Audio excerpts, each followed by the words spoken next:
Hello everyone, I'm Dr. Soumya, working currently at Shadhan Institute of Medical Sciences as an assistant professor in the Department of Ophthalmology. I'm here today to talk about the eye manifestations in corona disease. As we know that the new coronavirus that is causing the pandemic today, more often than not, presents as respiratory illness in the form of fever, cough, and shortness of breath. However, it has been reported that about 3 to 5% of individuals present first through the OPD with eye diseases like conjunctivitis, or more commonly known as the pink eye. The patient can have redness of eyes and swelling of the eyelids and minimal itching. More commonly, this conjunctivitis is caused by bacteria, different kinds of viruses, and allergens. And these can be treated over 1 to 2 days with over-the-counter medications. So any redness of the eye in these days doesn't necessarily have to be a COVID-19 infection. But if these redness of eyes is associated with other systemic manifestations, like I had already mentioned, fever, cough, and shortness of breath, then the patient would need further evaluation to rule out a new case of corona.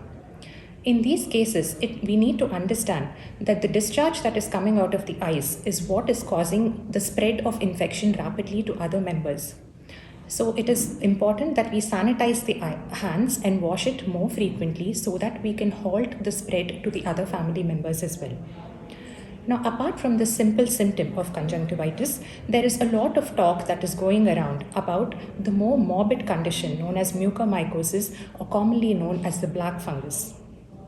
We have seen and heard a lot in the newspapers and in the news all around us that there has been an exponential increase in a rapid surge of these cases of mucormycosis, so much so to the extent that it has even been declared as the new epidemic in our country today. So what is this mucormycosis all about, and how is it affecting the eye? Mucormycosis is a very rare fungal infection that more is caused and spread by fungal spores.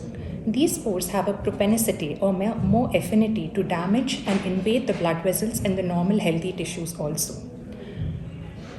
So who are the patients who are more prone to these, to mucormycosis?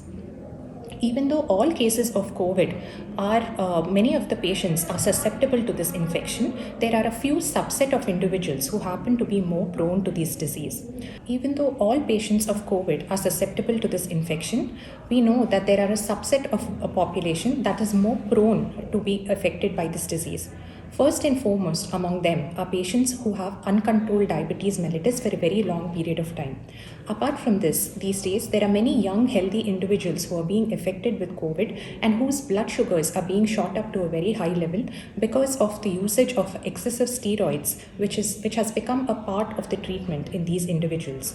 As the sugars rise to such high levels, it becomes like a breeding and a fertile ground for this fungus to easily spread within the body. Along with these patients, there are patients who are being treated for steroids and immunosuppressive agents and long-term antibiotic usage for various other diseases.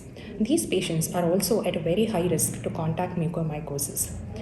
At this stage, it is worthwhile to mention that post-renal transplant individuals, patients suffering with chronic liver conditions, and patients who have been battling malignancies for a very long period of time and who have been treated for the same also are at a very high risk for contacting this disease. And we have also seen these days that there are some individuals who have contacted COVID and who have preferred home isolation, are self-treating and self-medicating themselves with antibiotics and excessive steroids. These patients are also very much at risk to contact mucormycosis. So how is this mucormycosis actually spreading within the body? There are different kinds of mucormycosis today. The disease that affects only the nasal cavity or the eye, or the nasal cavity, orbit, and the brain. And this disease has been rightly termed as rhino-orbital cerebral disease. Mucormycosis is a condition that was always present, but why is there a sudden increase in these cases these days? This is because COVID has created a special situation wherein it is completely breaking down the innate immunity of the individual. The immunity is going down to such an extent that it is very much easier for the fungal spores to spread easily within the nasal cavity, and from there through the nasolacrimal duct it enters into the orbital cavity and directly into the brain as well. This breakdown of immunity is occurring either because of the disease process itself or because of the excessive use of steroids in these patients, which have become a part of the treatment protocol of the disease. So, what are the warning signs and symptoms that are occurring in these patients? The patient can present with as simple as a stuffy nose, a mild headache, or even a general case of sinusitis. If this disease is spreading further, then the patient can have nasal discharge in the form of frank blood or blackish discoloration from the nose. If these are the symptoms that occur if the disease is per se there only in the nasal cavity. From here, if it happens to spread into the eye, that's when the patient can complain of a sudden drop in his vision, swelling of both the upper and the lower lids, drooping of the upper lids, which we term it as ptosis, or a prominent eyeball. Prominent eyeball in the sense there is a slight forward movement of that side of the eye when compared to its counterpart. The patient can also complain of facial swelling, tingling, or numbness on that side of the face. The patient can even wake up from his sleep with deep boring pain in and around his eyes. If it has spread to all the extraocular muscles of the eye, it can go to such an extent that the eye can totally become frozen, wherein the patient will not be able to move his eye in any direction. There can be conditions where the patient has been having dental pain for a very long period of time, but in this state, it becomes very exacerbated. That alone can be the presenting symptom also for mucormycosis. Now, if the patient is suffering from any of these above mentioned conditions, then it is advisable that the patient approaches the concerned medical practitioner or an ophthalmologist and reach the hospital and sought treatment at the earliest. Now, once the patient arrives in the OPD, what is it that he can expect? We would like to thoroughly investigate this case of mucormycosis, wherein we go in through a nasal endoscope and directly pick the tissue from the affected area, and it is sent for a KOH, microbiological examination, and histopathological examination. And once the diagnosis has been confirmed, we would like to further investigate the patient by conducting tests such as CT and MRI with contrast, for the simple fact that we would want to know the extent of involvement of the orbit because of the disease. Now, once we arrive at the diagnosis and we know the extent of the disease, we would like to go ahead with the treatment protocol. Here we need to understand that there is no one specific treatment for this disease. It has to be a multinodal approach with various specialties playing a very important role. Like here, the general practitioner, an intensivist, an ENT surgeon, and an ophthalmic surgeon with a standby neurosurgeon also have an important role to play in treating these conditions. If the disease is limited only to the orbital cavity, then the patient is put on systemic liposomal amphotericin B, and also retrobulbar injection of amphotericin B is advisable, because at retrobulbar, in the sense we inject the drug directly into the orbital cavity from the posterior part of the eye, so that the drug is directly injected to the site of infection and it becomes more effective in such cases.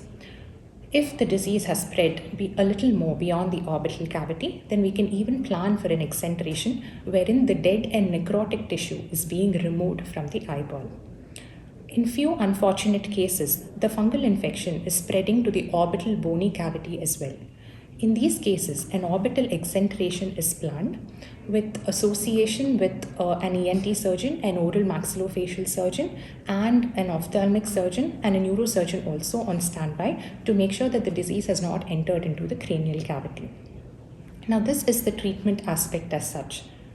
Like in all other diseases, we would like to believe that prevention is always better than cure.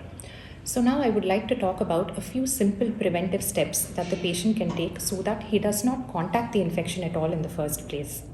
So what are these few simple precautions that we can take? We need to understand here that once the patient has turned COVID negative and has been sent back home, masking has to be continued even after that. The patient might believe that he has a good antibody response and there is no need for him to use masks. But even at that stage, double masking is very, very important, especially if he's traveling to a dusty and damp environment or directly into the garden or into the field, because these are the areas that have the maximum amount of fungal spores, and it is very easy for the patient to contact infection in these areas. Another very important thing is the patient needs to have a strict diabetic control post COVID infection also. And do not self-medicate, especially with antibiotics and steroids. Oral hygiene in the form of betadine gargles, and if they are unavailable, at least warm salt water gargles also are very important in recovering patients. Steam inhalation is a must during the recovery stages. Patients who are on oxygen therapy, they need to change the water and clean the humidifier and tubes on a regular basis, and sterile water needs to be used for this condition. So the whole idea behind this video is to increase the awareness among the patients regarding the warning signs and symptoms in mucormycosis, so that the patient is aware and do not assume that it is a simple case of headache or a simple case of bacterial sinusitis, and please do not self-medicate. Approach an ophthalmologist at the nearest, and then treatment needs to be started very early, because in this disease, early treatment, early diagnosis, and early intervention is what makes the entire difference. In case you have any queries regarding this, please do contact us on our helpline number that has been put up in the scrolling below. Hope you all stay safe and stay healthy. Thank you.